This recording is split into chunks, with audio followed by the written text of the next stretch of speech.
morning, everyone. Good evening, everyone listening around the planet. You're back here talking to your host, Toni Lontis. And this is the Artist and Author Show, where I'm going to introduce you to an amazing woman called Barbie Layton. But before I do that, just a reminder, if you're listening live on Facebook, YouTube, LinkedIn, Twitch or Twitter, that you will see the show notes accompanying this show wherever you're watching. Replays of the live show are available on Binge Networks USA, Hero Go TV, Zondra Networks USA, and Paz TV, as well as all the podcast versions on anywhere that you catch your podcasts.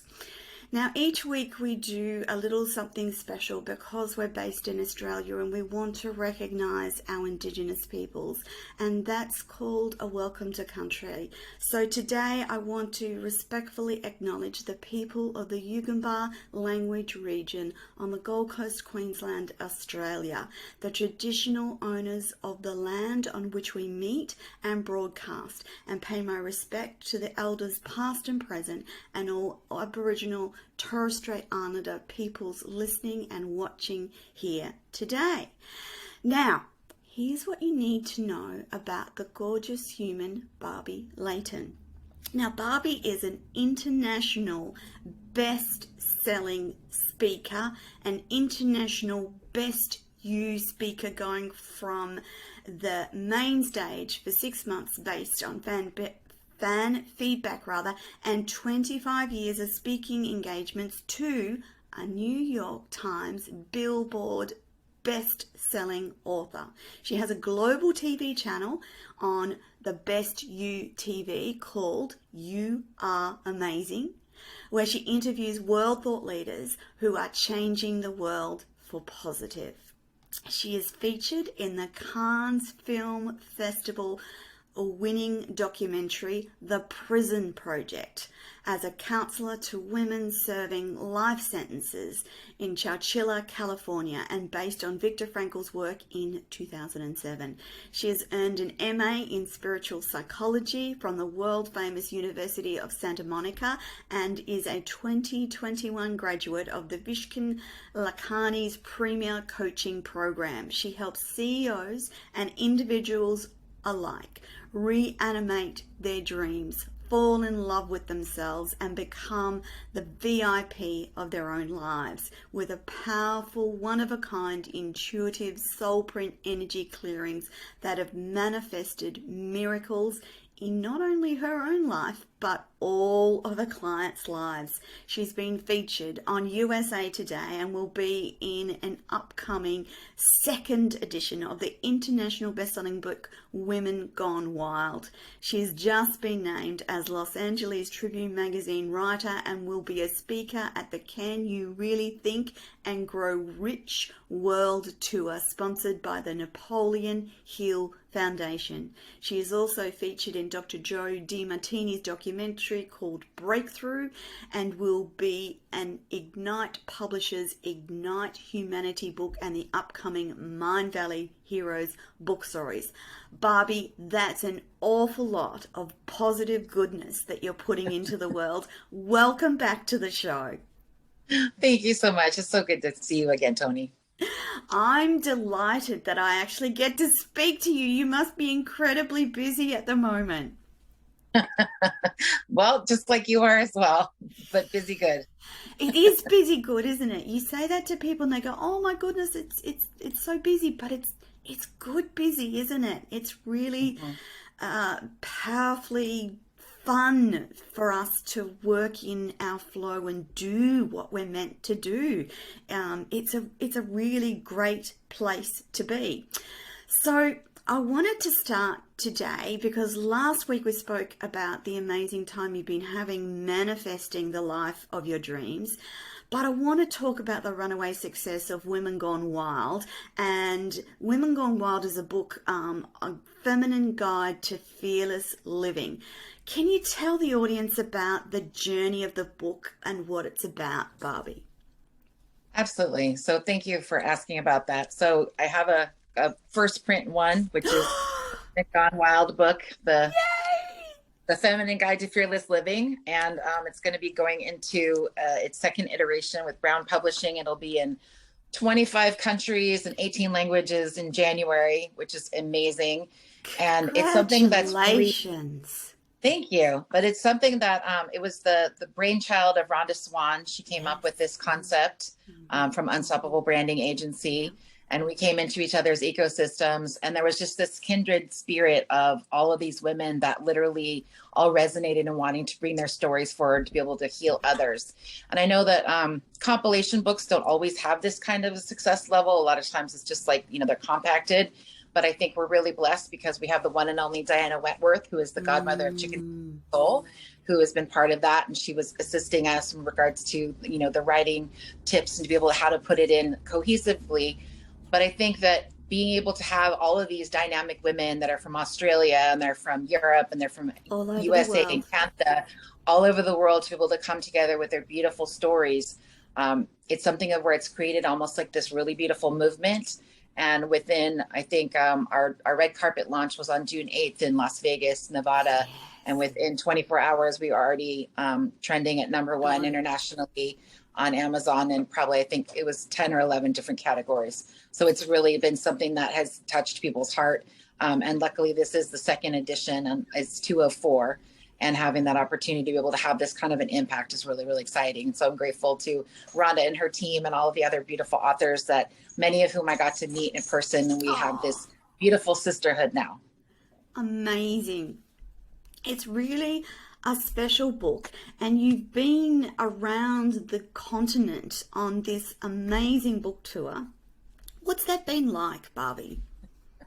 It was honestly like being swept away in a Hollywood movie. We started off in Las Vegas, Nevada. We took these epic photographs that right now are being looked at by fashion magazines to be able to put, because it was just this beautiful glamour editorial spreads that we did.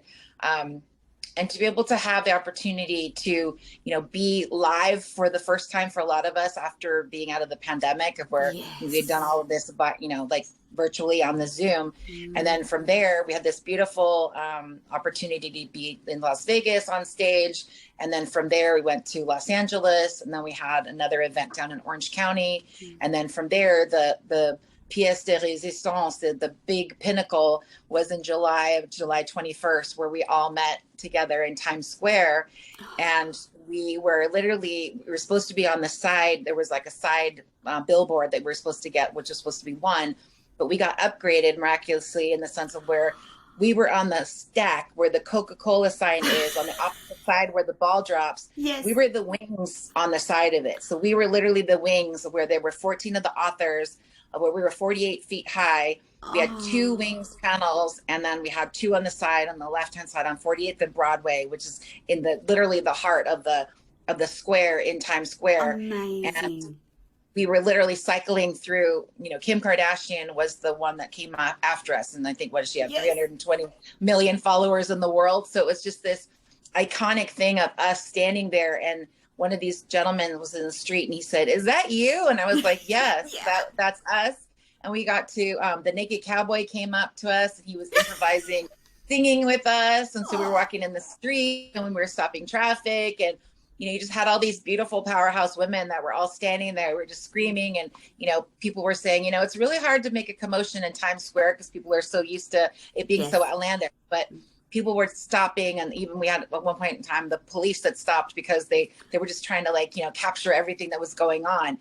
But it was just such a surreal thing in the sense of where it's one of those probably 0.01% of 0.01% of people that would ever have that experience, the opportunity. But it was the empowerment portion of it in the sense of where it's like our names were up there about, like my chapters from tragedy to triumph, and just be able to have that, of where it's having that impact in that sense of where that what do they say in New York? If I can make it there, I can make it anywhere. It's like literally New York City is that pinnacle thing. And I think it became this like wildfire that just started to spread. And right now, I know Rhonda has a NASDAQ show on TV called New to the Street. And they had on 42nd Street, they had 5 billboards just in the last month, which was all Women Gone Wild with fire on it, because that's something of where it really does ignite the ability for people to get excited about it. There's something about women's ability to change the world, isn't there, Barbie? That if we empower enough women, we will change the world, won't we? Yes, absolutely. And I think that's the part about where when you have something of where, I mean, even, with some of our sisters, they've been going through the hurricane in Florida recently too, Mm, able to be of support with each other, to be able to offer, morale and just like, hey, I'm thinking of you and I hope that you're okay. It's something of where I think the camaraderie of where when it comes together too.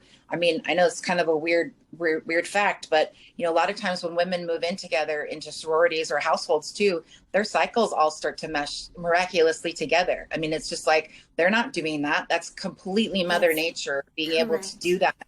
And so if we're all literally cycling together, when we put our hands together, and I love the words co-create and co-elevate, Yes, co-collaborate. It's like when we yes. can hold hands with each other and we can lift each other up and say, wow, I want to celebrate you and I want to celebrate you. And there's not the tear down. I think that's the other part too, is that women have had this scarcity mindset in regards to men and Oh, job opportunities and yes. things like that. And because, women would fight over the most virile men in the tribes to be able to have their babies be the strongest, it ends up being that all that kind of cattiness and that pettiness was oftentimes something that really, really holds women back. And unfortunately, I've been at the other end, receiving end of that many times in my life, of where people don't want you to succeed. But I think the flip side of something like this, with our book and with our movement and the way these women feel, that like I said, I know personally, we all want each other to succeed. So if I'm sitting there and I'm clapping for you and I want you to be successful, knowing that there's enough for everybody, if I'm clapping for you because I'm in an abundance mindset, but I want to be able to Yes. help get somebody else excited about that abundance mindset too, of where you too can go manifest your dreams.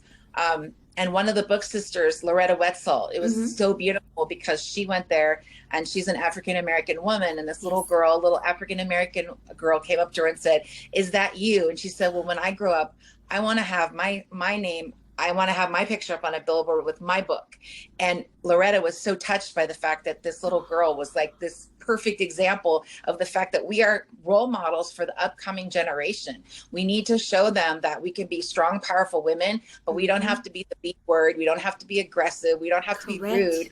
Correct. We can be Correct. feminine in our full power and very powerful, but not have to be where there's all this backbiting. And so that's where I Yes. love being in this co-elevating space of women that want to help each other out and bring business to each other. And how can I collaborate with you? And how can I serve you? How can I help you? And where we can all become financially abundant and then help that in our own communities as well. There's something powerful about women, and I love the word co create and collaborate as well, Barbie, because there's something really special when women are in agreement and co creative spaces together. Yes. They really can do amazing things Yes.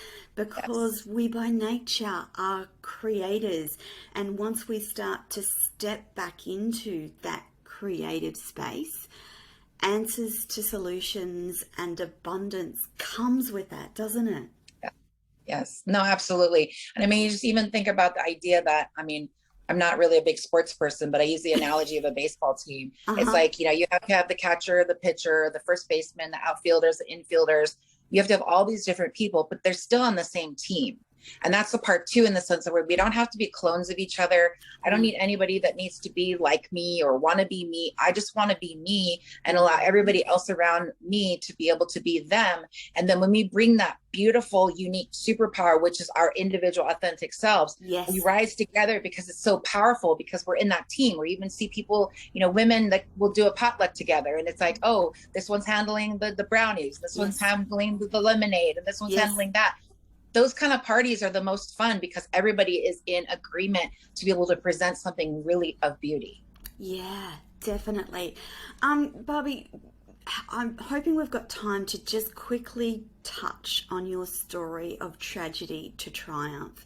Can you tell the audience just briefly, without giving too much away, because we want them to go and buy the book, but Yes. just give us an insight into that story. It's a powerful story, and I'd love you to share it with the audience if that's okay. Absolutely. Well, thank you. Well, I've had three near-death experiences, and Mm-hmm. so literally my hair turned white in 2012 from E. coli poisoning, and I was in the hospital for over 3 weeks. And almost not going to make it. And then 2 other experiences where I almost bled out. And so obviously I'm not done here on this planet. And ultimately, though, I did come down with I was diagnosed with a chronic illness in 2016. That's unfortunately, it's a digestive autoimmune disease. And it literally took my whole world that was getting very big, and it was basically just kind of like funneled it down to something very, very small. But I realized the fact that you have the choice in those moments. You have the choice of whether or not you're going to sit there and feel like a victim and feel sorry for yourself, or whether or not you're going to go out there and thrive. And so I just basically, I had a conversation with what I consider the powers that be, and just said, you know, if you want to be able to change my trajectory in my life, please show me the way, and I will do whatever I need to do to be able to make that happen. And then I just found all these beautiful synchronicities, and things started to come into place. And I had all these things open up to me. But what I think was the most important part is that a lot of times it's your small self, which is the one that's holding you back, because your ego and your inner critic, they want to tell you all these like bad things about yourself. But when you really surrender to the greatness, the beauty of who you are, I think that we're all divine beings having human experiences. Absolutely. And we have that spark within us. So if we allow that spark within us to start guiding our every move, in that sense where we say yes and we're in alignment with it, we don't resist it, we stay in 0-point gravity. From there, it's like all these opportunities and people have opened up in a way that had never happened prior to the last 3 years. So therefore, you can either have your little life where it sucks, you know, and you're in charge, or you can surrender it over to something that whatever you want to call. And take a deep breath, and that's off right. you go. And I mean, literally, I mean, it's like I've been on a rocket ship and I don't have the, you know, proper seatbelt at the moment. It's like, it's still something of where, you know, but it's just hold on, because it's so exciting, but it's having that opportunity to be able to continue, you know, growing it and expanding it, but also being very true to yourself, that you need to stay true to yourself and stay in alignment with integrity. You don't take opportunities that are not in alignment with your own mission or purpose. You don't endorse things that don't fit with you either. You stay in alignment with the truth of who you are. And I think from there, that's one of the things and the reasons why I think that my message has become very, very strong. And then the women that are in this book are also in a similar place. Yeah. Barbie, can you tell us what the wild in Women Gone Wild stands for? So it's the wealth, intuition, leadership, and diversity. So the next upcoming book in 2023 is going to be intuition. And then the 4th book will be diversity. Oh, wow. That's powerful stuff. And the book is a compilation, isn't it? So it's lots of women getting together and telling their unique stories in one book. Yes. And we have, in this particular one, we have 24 different authors, some celebrities and other women that are business owners. I know one of your friends, Shar Moore, she's in the book as well, from Australia. Yes. And it's having these opportunities of these women that come from just completely different backgrounds. But ultimately, it's like really that stepping into their power. But almost everyone that I know of, I know Rhonda dedicated this because she had a medical issue of where she had all women that appeared to her. And she just felt like she needed to do that for the women. I think you've spoken to that about the witch wound of the whole thing. They've been silenced before. And so it's then bringing your voice forward too. But again, you don't have to be loud and brash and obnoxious. No. It's really in the sense of where it's like, you know, here I am in the fullness of the divine goddess, feminine energy that's within me. And from there, being able to project that out into the world. And I mean, literally the women, if you saw them in person, I mean, Las Vegas, it was just like, you know, one goddess after another. Just, I mean, really stunningly beautiful women on the inside and the out. Yeah, it's a thing of beauty to see women who are standing in their empowered selves appearing. Yes. It is a beautiful thing, and we need to be reminded that we are goddesses. Each and every one of us is goddess. We've forgotten that we are goddesses, haven't we, essentially? In the last millennia, we've been downtrodden and forgotten and stopped from speaking, and we're all starting to rise up and remember that we're divine goddesses, and we have a beauty of strength and power that can create anything that needs to be created and find the solutions for anything that needs to be solved, and do it in that beautiful, nurturing, feminine way. Barbie, the book itself is donating some of the sales to some amazing charities. Can you tell the audience what those charities are and what they stand for? Because they're pretty powerful ones.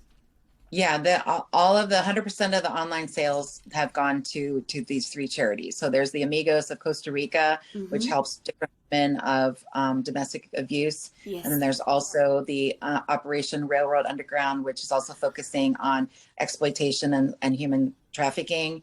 And then the other one is the Heartstrings Project, Yeah. which is something that was Rhonda's personal one, that she saw so many kids that were, living in different squalor places in Bali. So she actually petitioned the king to be able to do a whole thing having to do with them learning and playing music so that they could have opportunity to have all the livelihood. So those three particular charities are definitely, I know, near and dear to the hearts of the authors that are in that book. And ultimately having that is a beautiful thing to be able to push that out. And then when the actual print version does come out, then it'll be the individual authors that will be able to have that as well. But being able to have it for charity is definitely something of where it's doing good. And there were hundreds of thousands of copies that were sold to be able to be even at the $1.99 rate to do that. Amazing, amazing. Barbie, I want to know how empowering women has motivated you on your personal life path. Well, I think again, because I've had so many negative experiences in my life of there's that cliquishness of women who literally they ostracize, isolate, and do these kind of things like that queen bees and wannabes, the mean girl type of thing too. I think a lot of times it's like what Gandhi said, you want to be the change that you wish to see in the world. And that's the part about where, despite the fact of having had that treatment in the past, I think that the most important thing is that then that means that I never do that to anyone else. So for me, it's really about inclusion. It's about bringing people into my fold, et cetera, and having it where people don't feel like they're disempowered from that sense. So I think especially for women, I love the fact that I'm considered a global citizen, and some people have called me a humanitarian because I've lived on 3 continents. I've traveled to over almost 40 countries. It's like travel and culture and learning about different people's, the way that they live, and it really is something exciting to me. But I think specifically with women, I think that the more that we realize that there's so much more that we have in common rather than what takes us apart is the most important thing. And in the last 3 years doing, the intuitive life coaching that I've been doing with the soul print energy, I have clients that are, the conservative in the Middle East. I have clients in Australia, clients in Africa, other places too, of where Abraham Maslow's idea is the hierarchy of needs, that everyone needs to be seen and heard, loved and accepted. So if I know that those are the 4 things that each person that I am around is going to be seeking out, I have to also be that myself. I have to be that person that's giving that, because we can't want what we don't have within ourselves too. If I'm not a loving person, I can't expect people to be loving to me. So it's that really important thing in the sense of where I think that women have to do their own inner work to be able to really analyze themselves. Like where do you fall short, but where are you strong? And really focusing on that, but taking a really close look at that, as opposed to, because there's nothing about my life that I would consider perfect. I'm not at the place of where I'm living the dream life, but it's so much closer than it ever was in the last 3 years. Because I've literally manifested so many other people that are on this journey with me. And that's where I just really think that when one of us rises, we all rise. There doesn't have to be only one star. And I use the analogy a lot in talks that when you look at the night sky, there are millions of stars out there, but not one single star is looking at the other one, telling it to dim its light. They don't tell the stop twinkling. It's just bright, bright, bright, bright, shine, shine, shine. So to me, I want all the people around me to succeed and shine. And if they surpass me, that's okay too, because that's what they were meant to do. I mean, that's the beautiful thing. We're not in competition. Yeah, absolutely. Each one of us has a unique contract, if you like, to do whatever it is we're meant to do, and that won't look like the same thing for every woman. It will look different, it will feel different, it will be different for every woman. And it's about encouraging other women, which is essentially why I try and speak to so many women like you, Barbie, that have a story and show that you can rise above. And whilst life is not perfect, this is what it looks like when you start to do some of that work around healing, recovery, empowerment, and making sure that you're doing what you're meant to do. Barbie, talking about female empowerment is important, and we need to keep encouraging women, but we also need to be encouraging of young girls as well. And whilst the young girls growing up today grow up in a different environment that you and I grew up in, there's still elements that we need to encourage them on and make sure that they're aware that they can actually do whatever they set their mind to do in this day and age, and they shouldn't be held back by tradition or whatever it is. Barbie, what is it that you would say to your younger self that you wish you could say now? I think that ultimately that the trials and tribulations are ultimately that which makes you stronger. And that ultimately the people that have never had their lives challenged in any way, they generally are not resilient. And that basically the things that have gone on in the past, they also allowed me to be a witness to some of the most ugly human characteristics in the world, but also some of the most beautiful. And regardless of either one of those, it's like what Anne Frank said at the end. She said, despite everything, I know that mankind is good. And that's one of those things of where when you can look at, when you can stare down the face of something that is so horrific, et cetera, and still come out the other side.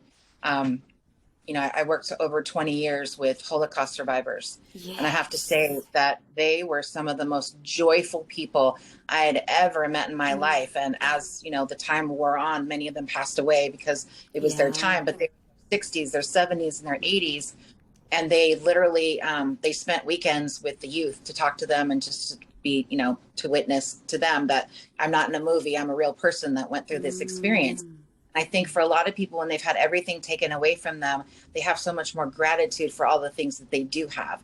And so that's also stay grateful. I would tell my younger self, stay grateful for all the experiences and things that allow you to be Barbie, because they're going to make you a very unique individual. Because I don't know anybody like me. And that's been one of those, it's been a blessing and a curse. It's like, it's really great that I'm so unique, but for other people are like, we don't know how to we can't put you in a box. You're not in this category. We don't Neither get it. should they put you in a box, Barbie, by the way. Yeah. Thank you. But I'm just saying, it's still one of those things of where when you look at the thing that was considered odd about you or strange when you were younger, which then becomes your superpower when you're older, it's like that kind of juxtaposition of like, when we're younger, we want to look older. And when we're older, we want to look younger. And it's just that kind of thing. It's like, so what? Just be you. Just be in that age. Yeah.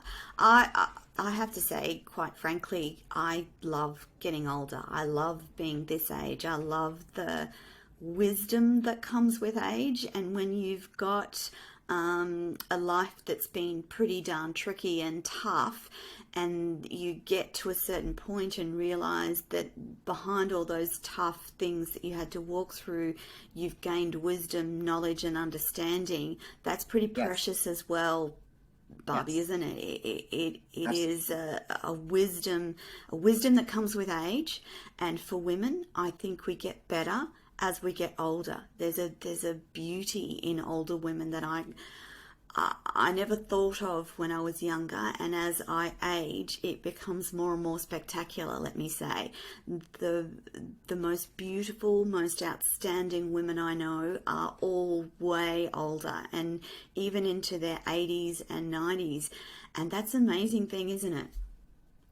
Absolutely. I mean, Diana Wentworth to me is one of those perfect epitomes. She's 81 years old. Yes. She's so poised, so elegant, and just so wise. And it's just, to me, she's the kind of person that, she's going to live for, multiple more decades, because there's just so much, there's so much grace. There's a grace about their presence that only comes with age, because you don't get that when you're young. Young is beautiful and wonderful in its own way, but there's something very special about aging and wisdom and the grace that comes with age, and having walked many routes through life and been through lots of different things through life. Barbie, some of the book sponsors are pretty powerful sponsors in their own right. So it's sponsored by United Nations She Trades Feminine Entrepreneur organization, and the book is filled with celebrity authors and endorsement. So I'm just curious, what it's been like for you on a personal level to be involved with other high functioning, well known individuals. How has that been for you? Because often as women, we suffer from a little bit of an imposter complex. And I'm wondering if you had moments where you were pinching yourself and thinking, "Oh gosh, what have I done?" But I'm hoping that there are many, many, many more moments where you've just sat in that moment and gone, "Oh my gosh, I'm so lucky." Well, definitely the, oh my gosh, I'm so lucky, and definitely Yes. feel blessed. But I think one of the things I read about it in my chapter is the fact that I grew up in Malibu. So I grew up in Malibu around all sorts of high level Mm, celebrities, seeing all the mm. Ferraris, all the wealth, just these crazy like beach Yes. houses, things like that. Yeah. My grandfather knew Shirley Temple and Hopalong Cassidy, and he used to actually cash the checks for Mae West because she couldn't go Oh, into the bank because yes. they didn't believe it was her. So he had to cash her Yes. checks. So he knew all the celebrities and things like that. And I think it really taught me something really amazing. Like Farrah Fawcett in the 70s was Yes. always no makeup, no bra, wearing a t-shirt with cut jeans and things like that. Pamela Anderson was always running Yes. around in her Ugg boots with her little sweaters and shorts, their hair on top of her head with, a bun. I think when you learn and you are around celebrities like that and you realize that they're just people, Yeah. it allows you to have this humility in the sense of where there doesn't have that imposter syndrome because you see them Oh, that's as so them. good. Yeah. And so it's an opportunity in the sense of where by having been around celebrities pretty much all my life, I see them as humans who put their, like Mm, pants mm, on one mm. leg at a time. Whereas I think some people have kind of that celebrity worship kind of idea too. And I Yeah. know that that's one of the things that's beautiful about a lot of these women is that Mm, the ones that are celebrities, they don't want you to worship their celebrity status. They mm. want you to see through the facade, to see the And see a true them. human? Yeah. Yes, Yeah. they want you to see the real them. And that's the same thing for me. I had some people who started acting a little strange around me, and I'm Yeah. like, I'm the same Barbie, not ever Yes. going to be I'm still the same person. Yes. And so I think that's the part about where I think when you stay humble, Mm. but then you also realize that the people that you're with, and if you have, to me, for anybody who's feeling imposter syndrome, if you have been invited into the table, Yes. look around, don't look up. Mm. Because if you look around, you look at those people that are your peers, obviously you are residing, you're resonating at that frequency to be able to be in those rooms, to be able to be invited to those spaces. And Mm. so that's where, to me, the gratitude part of it is where it's like Oh, yeah. you really take that in and you say, wow, I'm so thankful and I'm so blessed that I have these amazing friends and colleagues and people that were out there having this global mission to be able to share with the world. Absolutely. And there's something special in the fact that your gift to humanity is the same whether you're an average person or whether you're a celebrity. The healing's the same, isn't it, Barbie? I know Yep. after our session, so just for clarity for the audience, I had a little battle with skin cancer earlier in the year, and I did a session with Barbie to clear a number of things. And those sessions are going to work for an everyday person just as well as they're going to work for a celebrity. It's about Yes. the person delivering that gift, and Barbie has this amazing gift of insight and intuition and clarity and healing that works because I'm evidence of that as well. Barbie, before we run out of time, I really wanted the audience to know how they can connect with you. And I have to say that on Barbie's website, barbielayton.com, you can find all sorts of information about Barbie, but you can also connect with her directly for one of her healing sessions. And also, she has a beautiful free meditation, which I actually have as well. Barbie, where can they buy the books before we run out of time? So right now it's only available online. So it's wgwbook.com. So you can purchase that online. wgw.com. Yes? Yes. And it's on Amazon. And then I will be going into the next iteration, like I said, into print with Brown Publishing, which we're really excited about Oh, in wow. at the end of this year, early 2023.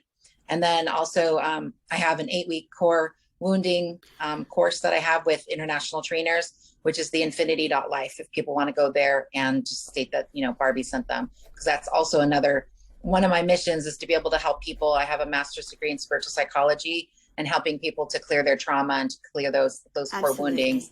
It's become such a huge thing internationally with Dr. Gabor Mate's work. And I think that if we have the ability, I don't think you can get rid of anything systemic until you get rid of the systemic trauma in any community. Internationally. It doesn't matter who it is. Absolutely. And if you look at some of the things wrong with humanity across the world, they in most likelihood can be linked back to some trauma. So alcoholism, abuse, anger, road rage, etc., etc., etc., etc., domestic violence. They will all link back to a component of trauma in that person's life. And if we start there and heal that trauma from the get-go, we start to heal the issues that humanity faces at the moment. Barbie Layton, I am just so grateful that I get to spend time with you. Thank you so much for coming and letting me interview you again. I look forward to catching up again when we do the next round of books. It will be fantastic. Wishing you every success. It's well